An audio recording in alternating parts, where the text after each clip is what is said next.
This is Land of Havilah, Exodus 22. Yahweh still speaking to Moses out of the thick darkness on Mount Sinai, Exodus 20:21. Yahweh's the only speaker in this chapter. It's law for Israel. No messing around with Congress or Parliament, just law from the mouth of God. Verse 1.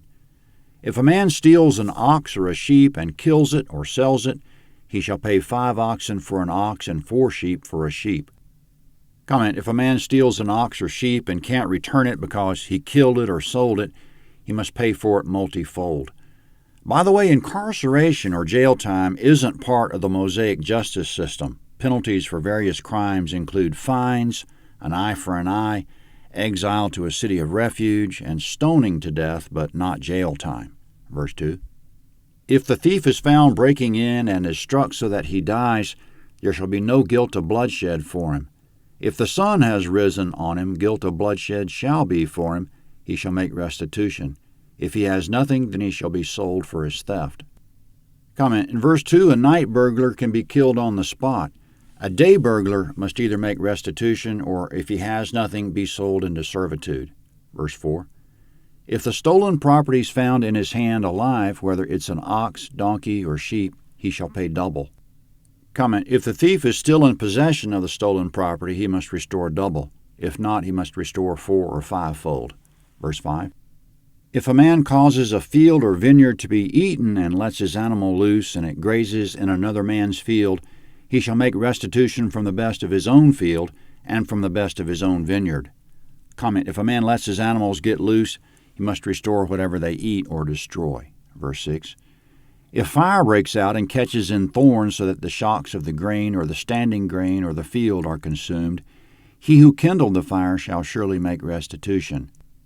Comment, a person is responsible for his fire. He must restore the damages. Coming up, if you agree to provide storage for your neighbor's property or to keep your neighbor's animals, you become the master of a keeping house. You might be responsible for that property if something happens to it. Verse 7. If a man delivers to his neighbor money or stuff to keep, and it's stolen out of the man's house, if the thief is found, he shall pay double. Comment, if the thief is found with the stuff, the master of the keeping house is off the hook. Verse 8. If the thief isn't found, then the master of the house shall come near to God to find out if he hasn't put his hand to his neighbor's goods. Comment, the keeper might be accused of theft and be dragged before a judge and forced to swear he didn't steal the missing property. Even if he's innocent, his reputation is going to take a hit just by being accused. Therefore, before anyone agrees to store someone else's property, he should probably protect himself by being very careful with whom he's dealing. He wouldn't want to expose himself to false accusations. Verse 9. For every matter of trespass, whether it is for ox, for donkey, for sheep, for clothing, or for any kind of lost thing about which one says, "This is mine," the cases of both parties shall come before God. He whom God condemns shall pay double to his neighbor. Comment, there will be times when two people disagree over who owns what. They should both agree they're in the presence of God when they discuss it or when they take it before a judge. The person in the wrong shall pay double. Verse 10. If a man delivers to his neighbor a donkey, an ox, a sheep, or any animal to keep, and it dies or is injured or driven away, no man seeing it, the oath of Yahweh shall be between them both, whether he hasn't put his hand to his neighbor's goods, and its owner shall accept it, and he shall not make restitution. Comment, if anyone gives an animal to someone else's care, the keeper is not legally responsible if the animal disappears, if he swears by Yahweh he didn't know what happened to it. Verse 12. But if it is stolen from him, he shall make restitution to its owner. Comment, of course, the keeper can't knowingly steal the animal, or he must make restitution. Verse 13. If it is torn in pieces, let him bring it for evidence. He shall not make good that which was torn. Comment, the keeper is not responsible for animals attacking animals. He should keep the evidence to support his claim. Verse 14. If a man borrows anything of his neighbor's, and it's injured or dies, its owner not being with it, he shall surely make restitution. Comment, a borrower of an item or animal must replace whatever is dead, injured, damaged, or lost. Therefore, a person should take good care of borrowed items or animals and be sure to return them, and if he won't be able to replace the item or animal, he should think twice about borrowing the thing in the first place. Verse 15. If its owner is with it, he shall not make it good. If it is a leased thing, it came for its lease.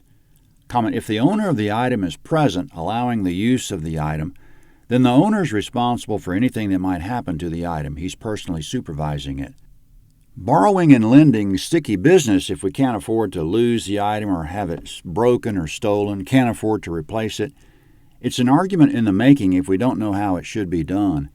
If we borrow, we should take very good care of our neighbor's property and get it back to him as soon as we're done with it, before we forget we have it, before we lose it, before it's damaged, or before it's stolen. If we forget about the item and see it lying around the house later, we should return it right away with apologies. Verse 16. If a man entices a virgin who isn't pledged to be married and lies with her, he shall surely pay a dowry for her to be his wife. Comment, this is consensual sex, not rape. Virginity was held in high value. After the loss of virginity, it was unlawful to pretend to be a virgin. The penalty for passing oneself off as a virgin was stoning, Deuteronomy 22:13-21. So in verse 16, whenever a man seduced a virgin, he should follow up by paying the father a bride price and marrying the woman. This was true even if she didn't resist. But what if she or the father didn't want it to result in marriage? Verse 17. If her father utterly refuses to give her to him, he shall pay money according to the dowry of virgins.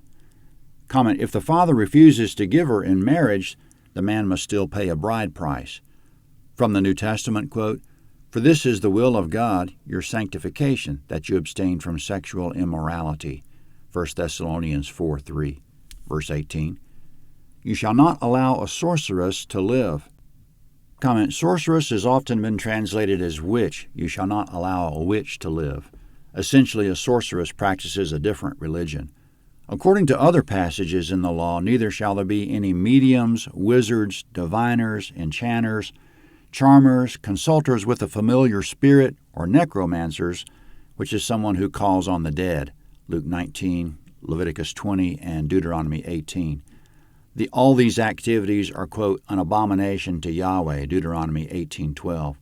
It won't fly in the nation that God's taken as his own possession to be a kingdom of priests and to be holy, Exodus 19:5 and 6. The death penalty will also apply to anyone worshiping another god. Verse 19. Whoever has sex with an animal shall surely be put to death.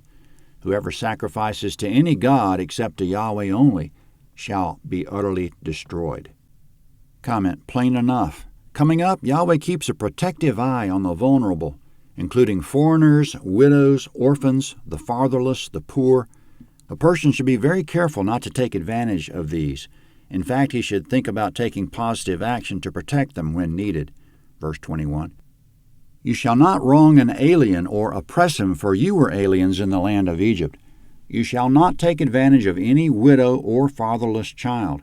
If you take advantage of them at all, and they cry at all to me, I will surely hear their cry, and my wrath will grow hot, and I will kill you with the sword, and your wives shall be widows, and your children fatherless. Comment, in verse 24, if someone takes advantage of a widow or fatherless child, God won't leave justice to the courts. He'll personally execute the offender.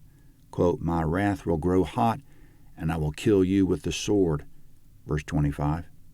If you lend money to any of my people with you who is poor, you shall not be to him as a creditor. You shall not charge him interest. Comment, don't charge the poor interest or even demand the money back. Quote, you shall not be to him as a creditor. Verse 26. If you take your neighbor's garment as collateral, you shall restore it to him before the sun goes down, for that's his only covering. It's his garment for his skin. What would he sleep in? It will happen when he cries to me that I will hear, for I am gracious. Comment, don't leave anyone destitute, even if he owes you. God hears the poor man's cry against his oppressor. Therefore do not oppress. Verse 28.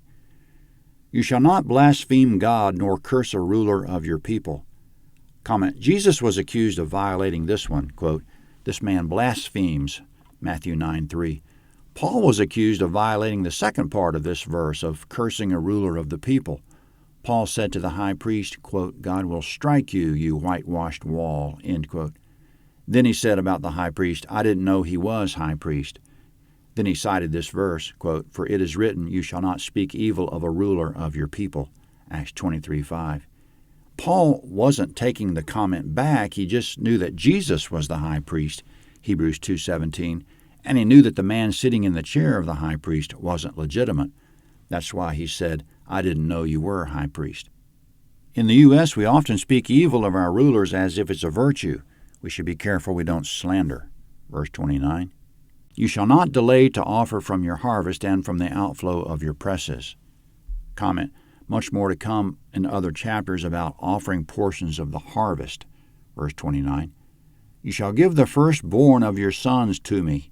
Comment, that was first mentioned in Exodus 13:2. This is to be done in memory of God killing all the firstborn of Egypt and to educate future generations about the Exodus. Joseph and Mary were fulfilling this duty to give the firstborn of their sons to Yahweh when they presented baby Jesus at the temple in Luke 2. It was Joseph's and Mary's head nod to the Exodus. They were holding the Passover lamb of Exodus in their arms, the Lamb of God who would be the sacrifice that secured another Exodus. Verse 30. You shall do likewise with your cattle and with your sheep. 7 days it shall be with its mother, then on the 8th day you shall give it to me. Comment, a female animal's first male offspring was to be kept with its mother 7 days, then given for sacrifice. Verse 31. You shall be holy men to me, therefore you shall not eat any meat that is torn by animals in the field. You shall cast it to the dogs. Comment, according to various passages, the Promised Land was home to wolves, dogs, jackals, lions, bears, and cheetahs. Meat torn by predators was not to be eaten. Exodus 23 is next at landofhavilah.net, Exodus 23.